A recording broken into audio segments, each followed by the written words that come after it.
এয়া হৈছে কাঠফুলা আমি আচাৰ কৰিবৰ কাৰণে বেলেগৰ পৰা কিনি লৈছোঁ। যদি আপোনালোকে কাঠফুলা আচাৰ খাওঁ বুলি ভাবিছে তেনেহ'লে আমাৰ পৰা ল'ব পাৰিব। আৰু এনেকৈ কেঁচাকৈ চব্জি খাওঁ ক'লেও আপোনালোকে কাঠফুলা ল'ব পাৰে আমাৰ পৰা। কণ্টেক্ট কৰিলেই হৈ গ'ল। দোকানৰ পৰা আহি লৈ ল'লেও হৈ যাব বা নহ'লে কমেণ্ট কৰি জনাই দিলেই হৈ গ'ল। ইমান ধুনীয়া কাঠফুলাখিনি দেখিয়ে একেবাৰে খাওঁ খাওঁ লাগি থকা। আৰু এইখিনি সম্পূৰ্ণ ঘৰুৱা খেতি কৰা কাঠফুলা হয়। আপোনালোকে নিশ্চিন্ত হৈ খাব পাৰিব, কোনো ইয়াত একো অসুবিধা নহয়।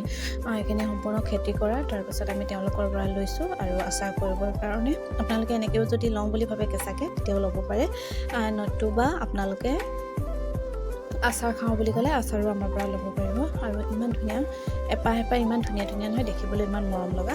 এয়া চাওক, এইখিনি আচাৰ কৰিবলৈ আৰু আগতেও কেইবাবাৰো লৈও আচাৰ কৰিলোঁ, সেইখিনি মোৰ দেখুওৱা নহ'ল। এইখিনি কোনোখিনিয়ে কম নহয়, চবেই ধুনীয়া ধুনীয়া, কিন্তু এইবাৰ ভাবিলোঁ নহয় ভিডিঅ' এটা কৰিয়ে ৰাখোঁ।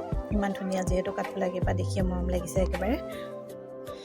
নহ'লে আপোনালোকে আমাৰ দোকানৰ পৰা আহি লৈ ল'লেই হৈ গ'ল, তাৰ পৰাও ল'ব পাৰিব।